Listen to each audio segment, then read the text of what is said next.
Eagles, I'm Danny Pellegrino, and you're watching The Ridge Review. In honor of our new all-remote learning, we thought we'd give you a few entertainment reviews to help you as you're looking for things to do on those lonely, cold nights. First up, The Ridge Review's world-class movie reviewer, Nick Ortiz, with an 80s movie review. Hey Dakota Ridge, how's it going? So when I made that Godfather review, I hear y'all liked it a lot. So I'm back again. Lucky you. So what are we doing today? Well, we're continuing to look at the best movie from each decade. Today we're in the 80s. So what movie did I pick out to go over today? Well, I asked around and you people love Top Gun a lot. Alright, now, I'm gonna be real with you guys for a second. Top Gun isn't a good movie. You gotta stop simping for Tom Cruise and Kelly McGillis. The writing is bad, and I need you to realize that. I feel the need for speed. So now that we got that out of the way, what movie are we gonna do? Well, what's the most 80s movie you know? That's right, it's Back to the Future.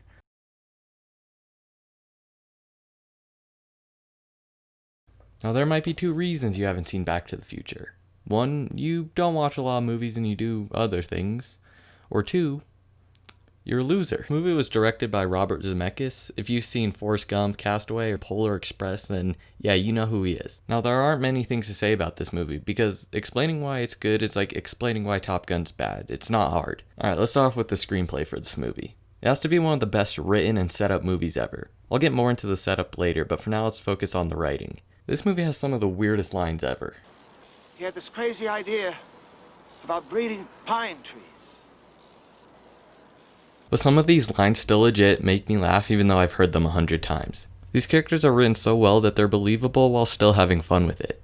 Michael J. Fox and Christopher Lloyd kill it as Doc and Marty. Crispin Glover is really good too as kind of a nerd loser guy. Like I was saying, these characters are really good. Anyone can tell you who Marty McFly is.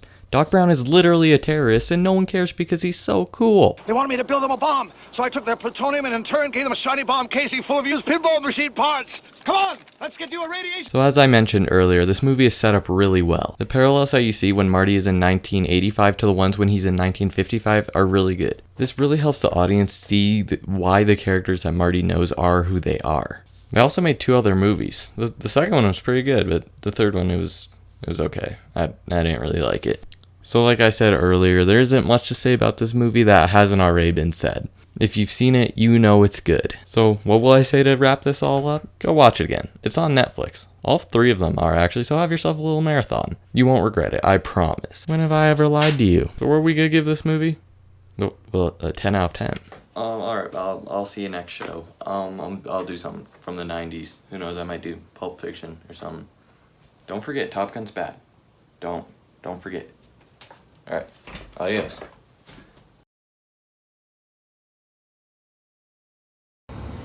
And if movies aren't your things, I've got a few thoughts for you. Hey guys, it's Danny, and today we're going to be doing something a little different on the DRHS News. Today we're going to be doing our first video game review. What is the game we're going to be reviewing today? It's the classic Legend of Zelda on the NES. So, let's pop this game in and see how it plays. Alright, you got that Zelda cartridge, plop it in your NES, let's play for the first time.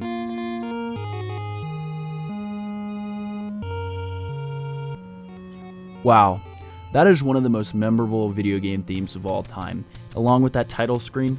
Mwah, magnificent. So, a little bit about the story of the game. Basically, there's this evil wizard pig named Ganon, and he kidnapped the princess who holds the power of the entire kingdom called the Triforce. She divides it into 8 pieces to hide it from Ganon, and you are Link. You have to go find these 8 pieces to get strong enough to fight Ganon and save the princess. But enough about the story, let's get into some actual gameplay and see what happens in The Legend of Zelda.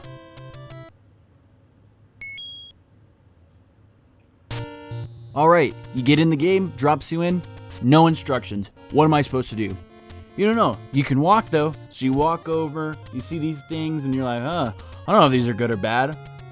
And they start killing you. But you have nothing to fight back with. You're like, what? This is a terrible game. I'm gonna be honest with you, I just ripped it out the first time I had this because I didn't know what to do. And that's where one of the biggest things about this game comes in. It doesn't really hand you anything. You have to learn everything yourself, which is amazing, what makes this such a great game. So you get back in and you decide, let's go this way this time.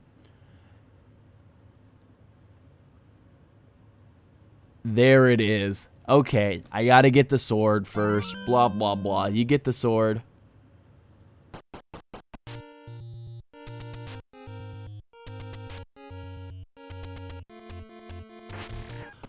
You don't really get handed anything with this game.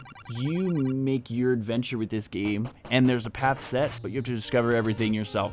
There's secrets to find, and I just think that's wonderful. It's make your own adventure.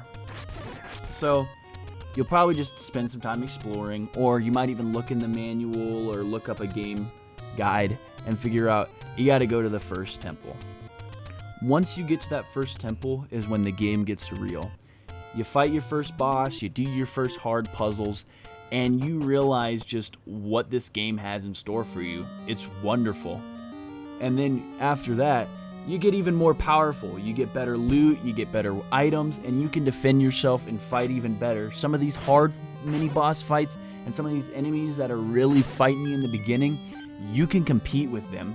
And then the game turns completely. You're in control. You get to fight. And I think that's wonderful because you earned it all yourself. Nothing was given to you. And that just sense of satisfaction from being given everything and this hard combat with good controls for the time, but it's still an NES controller. So kind of hard, but still good for what it was. And it's just so rewarding to finally get good and move on. And I don't want to spoil any more of the game for you guys. I think everybody should play this game. But the more you progress, the more items you get, you'll easily see why this is one of the greatest games of all times and one of the longest running video game series of all time. And without it, I don't think modern adventure games would be what they are today. But enough talking from me. I think you see why this is such a wonderful game and why you should go out and try it if you haven't already. And hey, sometimes it's good to go back to your roots. And even though it's a primitive game and we have better things, just try it. And that's been Danny with the review of The Legend of Zelda. Hopefully you enjoyed, and maybe you should go out and try for yourself.